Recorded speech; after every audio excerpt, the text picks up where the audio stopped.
Bienvenidos a Alimentos y Regiones. Hablemos del maní y la sustentabilidad. El maní se cultiva desde hace unos 2000 años y desde los Andes y de la mano de otro cultivo como lo es la papa, se diseminó por el mundo alimentando y generando riqueza a su paso.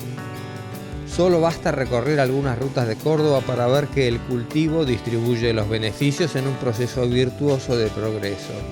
Juan Cruz Molina es el director del Centro Regional Córdoba del INTA y conoce bien su impacto.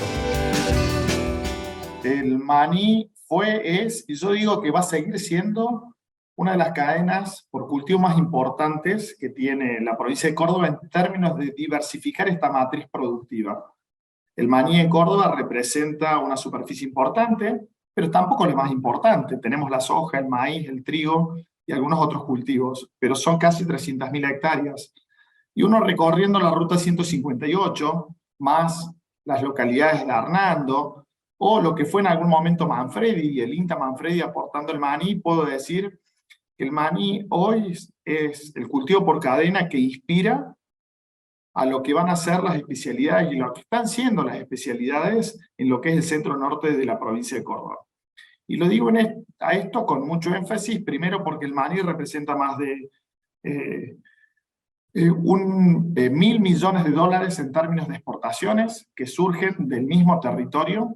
El maní representa toda una comunidad en términos de la relación entre productores agroindustriales, técnicos e institutos de investigación, tanto las universidades, como puede ser la Universidad de Río Cuarto, como el Instituto Nacional de Tecnología Agropecuaria, que desde Manfredi y Marco Juárez aportamos. Así que estoy convencido de lo que ha llevado adelante el maní como parte de los procesos en términos de la bioeconomía. A mí me vas a escuchar hablar más desde la bioeconomía, más que desde el agregado de valor en origen, porque quiero mostrar que en esta cuenca fotosintética el maní es parte de los actores que podemos utilizar. Y vos recién planteabas que no se vea al maní como algo negativo. En algunas conversaciones que tuvimos desde Córdoba, muy vinculado a lo que son las buenas prácticas agropecuarias, en algún momento dijimos que el maní no es el problema, sino el problema es cómo se hace el maní. Entendemos que tenemos la ciencia, la técnica, los procesos y las tecnologías para hacer el maní de manera sostenible. Y el maní viene a aportar, y cierro con esto, tecnologías vinculadas a lo que es la intensificación sostenible. El maní es un aliado. Más que aliado es un amigo. Es un círculo virtuoso que ha crecido y diversificado su oferta de beneficios en muchos aspectos. Visitamos a Ivana Cavigliaso de la empresa Prodeman, que a su vez es presidenta de la Cámara de Maní. El maní argentino es realmente el producto que muestra una economía circular, más allá que obviamente que sabemos que nuestro principal cliente es el europeo y exige, ¿no? Ya hablar de calidad en maní ya prácticamente no hablamos más, sino que hoy hablamos de sustentabilidad, ese es el principal objetivo.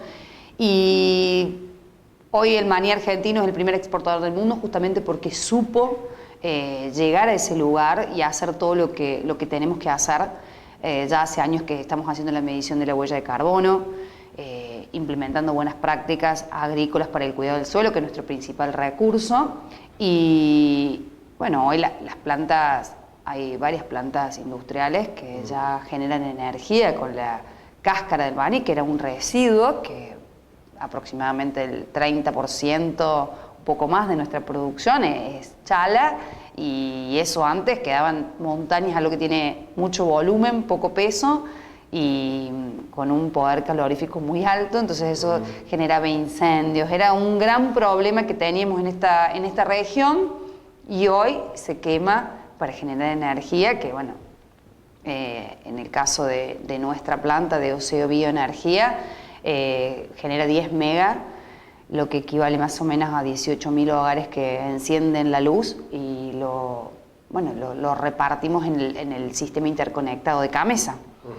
Y hoy también teníamos un residuo que era de la quema de la chala, que daba una ceniza, que hoy ya estamos levantando la planta que está al lado de la planta de generación, una planta que fabricamos ladrillos ecológicos con el residuo de la chala. Así que bueno, el ejemplo perfecto de economía circular. Divisas, productos alimenticios como aceite, mantequilla, pero también energía o ladrillos, y tras de ello trabajo, conocimiento y desarrollos que ocupan a miles de personas. El maní, en manera directa, genera 12.000 puestos de trabajo que requieren calificación. En un mundo con una demanda insatisfecha de alimentos, el maní ha sido catalogado como un superalimento por su alta concentración de nutrientes en una porción muy pequeña y por los beneficios para la salud asociados al consumo frecuente. Y eso nos llena de satisfacción por ser uno de los mayores exportadores del mundo. Toda la cadena está al tope de la calidad que puede ser exigida a nivel mundial y hay que consolidar y aún crecer con la misma excelencia con que se lo ha venido haciendo hasta ahora. Es el objetivo de la Fundación Maní Argentina. Desde la Fundación Maní Argentina venimos impulsando estudios para seguir mejorando los procesos productivos de esta leguminosa, con el foco siempre en la sustentabilidad. La cadena de maní se ha consolidado como una de las principales economías regionales argentinas y gran parte de ese logro se debe al crecimiento que ha tenido en la producción a lo largo de los años gracias a la expansión de esa frontera productiva. Hoy el 75% se realiza aquí en la provincia de Córdoba, un 11-12% en la provincia de Buenos Aires, y hago esta aclaración en la provincia de Buenos Aires que de todo lo que es la producción agrícola, para Buenos Aires le representa solamente un 1%, son aproximadamente unas 50.000 hectáreas que se hacen en la provincia de Buenos Aires. Está entre un 4 y 5% tanto La Pampa como San Luis, y después tenemos provincias como La Salta y nuevas áreas como Tucumán y Catamarca.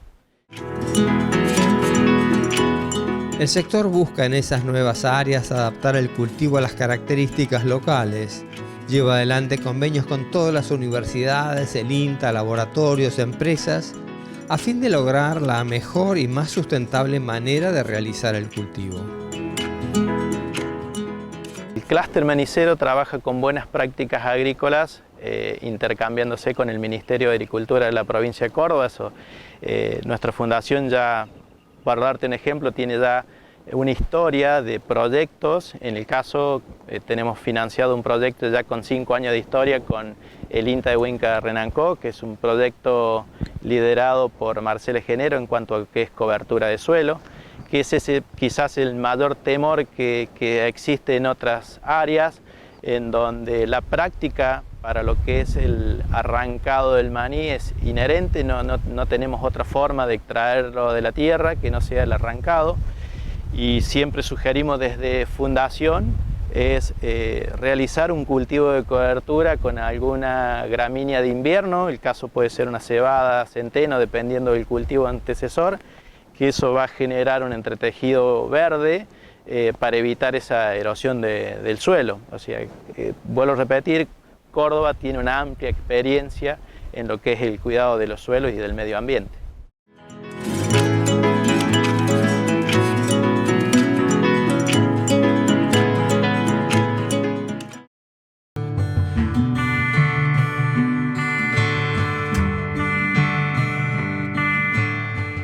Esa expansión de la que hablamos en busca de campos que cobijen limpiamente al maní fue emprendida por muchos productores que, como en el caso de Guillermo Salvatore, miembro del CREA, enfiló hacia el sur de Córdoba para hacer su propia experiencia.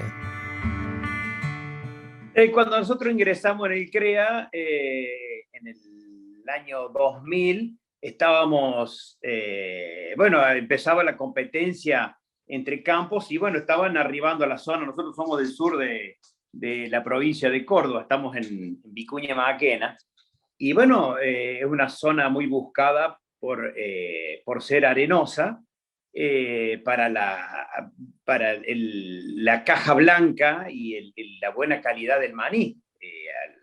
Entonces, nosotros hacíamos algo de ganadería, bastante de ganadería, con respecto a lo que se está haciendo ahora, y soja y maíz.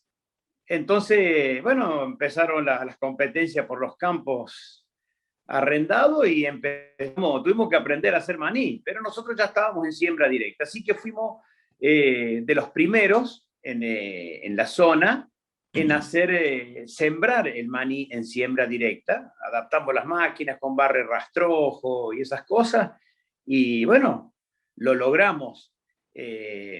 Acá había algo muy que no se veía bien los maniceros. ¿Por qué? Porque se laboreaba mucho la tierra, se pasaba un cincel, después una doble acción, quedaba realmente como una quinta, y entonces la erosión eólica acá, que tenemos mucho viento arenoso, era de terror, ¿no es cierto?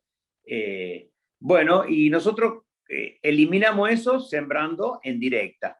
La única labor cultural que se hace es en el arrancado, que sí o sí tiene que ser con máquinas, con labranza, que se tiene que invertir la tierra. Y bueno, imagínate nosotros en un CREA donde todos teníamos que sembrar en directa, yo haciendo maní, era el único.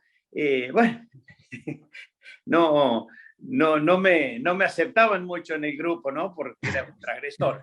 Pero bueno, después fuimos mostrando con el transcurso de los años la sustentabilidad, porque hacíamos la siembra de cobertura con centenos, a unos 20, 25 kilos de centeno, lo hacíamos en el momento de arrancado, previo al arrancado, en ese momento con una esparcidora de urea que se usaban esas, con un péndulo o con plato, y bueno, tirábamos el centeno. Cuando se arrancaba, el proceso de arrancada de inversión del maní, la semilla de centeno quedaba abajo y empezaba a germinar, ¿no es cierto? Y bueno, con el tiempo tuvimos que adaptar varias de esas cosas, hacerlos más efectivos la cosecha, porque nos demorábamos, y la cobertura realmente cosechábamos los lotes con todo el seno nacido, pero bueno, el miedo a las voladuras que tenemos en esta zona, bueno, lo fuimos demostrando con el tiempo, y hoy es una práctica medio para todos igual. Algo que no dejó de resaltar es el rol del ganado en esos suelos. Desde que incorporamos el maní a nuestro sistema, la ganadería se fue. La ganadería de campo abierto se fue. Está encerrada en los feedlots, pero no. Donde hay pasturas, sí, se hace la recría. Donde hay que se hace soja, maíz, soja, maní, y después vuelve a maíz, no. La ganadería no entra en ninguno, ni en soja, ni en maíz, ni en maní. En ningún lado entra la ganadería, porque no quedaría para atrás muchas cosas, ¿no? Claudio Urquiza, de la Fundación Maní Argentino, nos había comentado de diversos convenios que llevan adelante, entre otros con el INTA. Quien está a cargo de uno de ellos es Marcela Genero, del INTA de Huinca Renanco, región en la que el maní se está incorporando por las características de sus suelos. Son los suelos que más le gusta al maní específicamente. Entonces, bueno, un poquito como te venía comentando, el maní requiere de suelos arenosos. Es una zona donde hay mucho viento, y además, al tener suelos poco agregados, esto hace que al ser removidos los suelos para poder cosechar el maní, entremos en un periodo de susceptibilidad a la erosión importante, motivo por el cual desde hace un par de años venimos trabajando en un proyecto en forma conjunta con Fundación Maní para tratar de mitigar este tipo de cuestiones. El estudio se orienta a encontrar las diferentes especies que se adapten mejor para dar esa protección en donde la mayor complicación se da en años secos y con periodos ventosos. Maní es uno de los cultivos que más tarde se cosecha, dejando afuera lo que es el maíz de segunda, ¿sí? Entonces esto hace que también juguemos con la fecha de siembra, que a veces, de cosecha del maní, sea una complicación para implantar cultivos de cobertura. En general, los que se cosechan temprano Como tenemos humedad del suelo, todavía las temperaturas no son tan bajas, no estamos tan entrados en el invierno, hace que estos cultivos de coberturas los podamos implementar mejor. Ahora luego, cuando ya entramos en una fase muy invernal, de cosecha, junio, julio, la implantación de los cultivos de cobertura, sobre todo post cosecha, son más complicados porque ya tenemos temperaturas muy bajas y bueno, y en general en nuestros inviernos no llueve casi nunca en la región, los registros son muy escasos y esto complica la implantación de cultivos de cobertura. Así que sí, es muy importante que en la medida de las posibilidades se coordine para poder realizar fechas de cosechas más anticipadas y poder entrar allí con los cultivos de cobertura. En General Villegas, a unos 150 kilómetros al este en la provincia de Buenos Aires, estuvimos con Martín Videla Dorna, que viene acumulando experiencia con el maní. Es un cultivo que entró en provincia de Buenos Aires a partir de La Pampa y Córdoba, que son nuestros límites oeste. Es un cultivo que empezó en Córdoba, se empezó a desarrollar en suelos sueltos, más vale arenosos, por eso tuvo su principal desarrollo en Córdoba, después San Luis y La Pampa, y entró en provincia de Buenos Aires hace unos años con un crecimiento muy importante en las zonas de suelos más sueltos, más parecidos a esas provincias, que son hoy los partidos de Villegas, Trenquelauquen y América, Rivadavia. En la provincia de Buenos Aires ya se están haciendo cerca de 50.000 hectáreas de maní, es un número interesante. Es el segundo productor de maní atrás de Córdoba.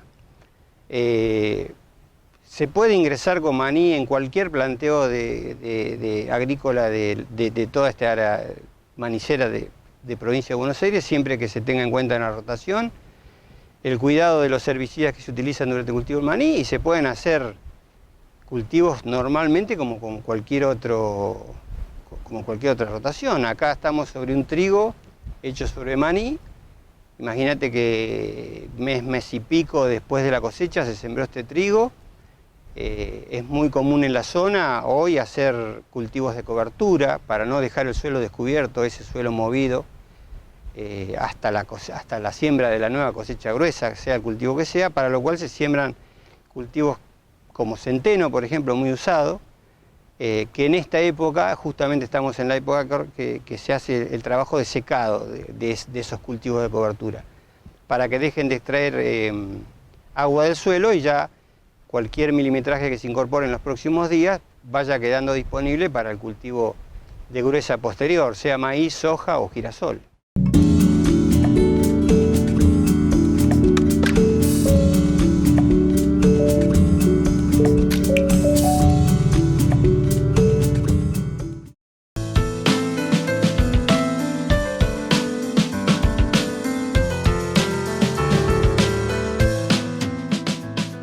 Claudio Irazoqui es el presidente del Centro de Ingenieros Agrónomos de General Cabrera y resalta dos puntos críticos en la zona y principalmente en el maní. Uno de ellos es la erosión en los suelos que venimos comentando a lo largo del programa y añade otro que merece igual atención. Bueno, nosotros sabemos que acá en Córdoba un estudio del INTA dio que había 1.600.000 hectáreas aptas para el cultivo del maní.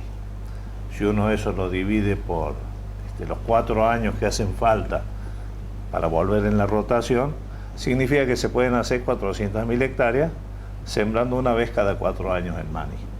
Eso es para la provincia de Córdoba. ¿Qué pasó? ¿Qué pasa en Córdoba? No alcanza la tierra. ¿Por qué? Porque hay campos que no se pueden sembrar más con maní por el tema de las enfermedades. Mucha gente relaciona el maní como que se pierde rendimiento por una cuestión de degradación del suelo. Y no va por ahí la cosa va por el tema de las enfermedades. El monocultivo del maní lo que hace es reproducir enfermedades, y las enfermedades son lapidarias con el maní. Fundamentalmente esclerotinia, las dos esclerotinias, fusarium, después aparece verticillium, hay algunas enfermedades que aparecen o no año a año, pero eso es lo que, digamos, el mito de que el maní le hace mal a la tierra. El maní le hace mal a la tierra si se siembra muy seguido y uno empieza a multiplicar las enfermedades. Hay en diversas empresas e institutos de la región una fuerte acción enfocada a combatir las enfermedades del maní e incluso se han obtenido variedades resistentes al carbón, que es uno de los mayores riesgos para nuestras exportaciones. La expansión de la agricultura tradicional ha competido por las tierras en la región y el valor de los alquileres ha ido elevándose ya que el maní admite un valor mayor. José Gamba, profesor de la Universidad Nacional de Córdoba, nos comenta. Pero fíjate vos cómo hay, ya hay empresas que, ¿viste esa frase que dice, si no puedes con tu enemigo, únete a él? Sí. Así hacen muchas empresas hoy que son sojeras o maiceras en su base, pero tuvieron que adosarse al maní porque no les quedó otra, porque perdían muchos campos de alquilar. ¿Tá? Porque hoy el manicero, las empresas maniceras, no son netamente maniceras. No, hacen contratos a más largo tiempo, utilizan esto de la rotación y vuelven a hacer maní. Entonces, las empresas que hacían, las empresas que hacían maíz y soja solamente, entendieron que tenían que hacer. Y así vos tenés Moriel Boulier, de Monte Maíz, que hace maní, Adeco Agro, que es una empresa o sea, nacional, sí, estuvimos con ellos, sí. donde realmente empezaron a hacer maní justamente por esto. Estas empresas que expanden la agricultura e incursionan en el maní se han sumado al complejo manicero con una mirada enriquecedora. Visitamos un campo de Adeco Agro y nos recibió Rosina Sancarlo. Bueno, estos ensayos en Adeco surgen por la introducción del maní en esta zona, que es diferente a la zona manicera tradicional. Entonces surge la necesidad de generar información, ver cómo se comportan las diferentes variedades, fechas de siembra,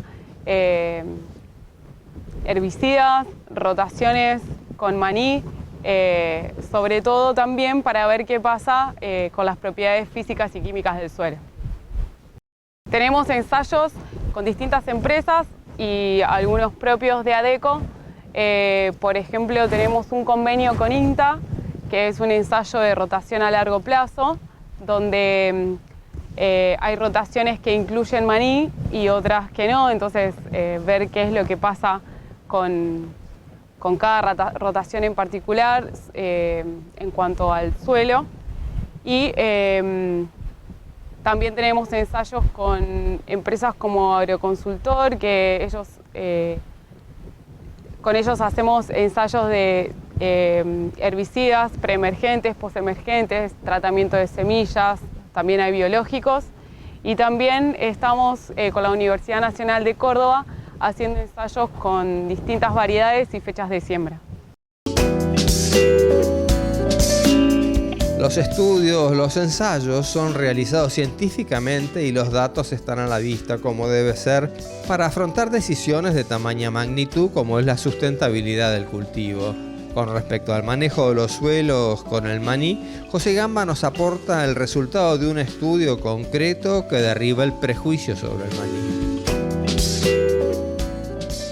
Algo que se le achaca mucho al maní es el momento del arrancado. O sea, vos podés desarrollar todo el cultivo, sembrarlo en directa, sin remoción de suelo, utilizar los productos fitosanitarios que corresponden y llegar al momento del arrancado, ya que el maní es el único cultivo que fructifica debajo del suelo. Entonces tenemos que arrancarlo.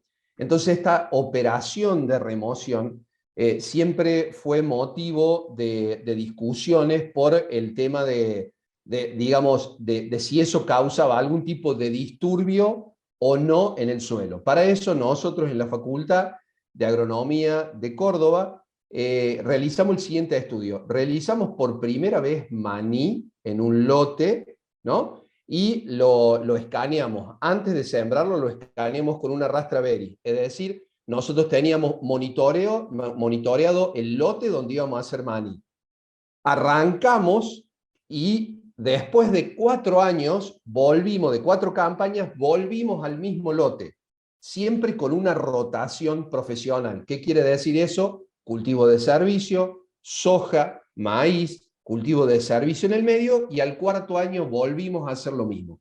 Antes de sembrar, volvimos a escanear el lote con una Rastraberis. Como estaban cada uno de los puntos georreferenciados, en el mismo punto donde habíamos monitoreado el primer año, volvimos a monitorear y el resultado fue que no hubo ningún tipo de disturbios, ni a nivel de suelo, ni a nivel de fertilidad. Al contrario, por la rotación profesional que había surgido luego de realizar el MANI, había algunos parámetros como el carbono orgánico, como el nitrógeno, que habían aumentado respecto al primer año. ¿Se comprende? De la mano de la tecnología y el conocimiento, el maní puede avanzar con seguridad en otros territorios. De esa manera se podrá ampliar el horizonte de una virtuosa industria que empuja a muchas otras como laboratorios, metalmecánica, criaderos y semilleros y varios servicios, además de transformar los residuos en bienes variados, complementando así el marco de una verdadera economía circular.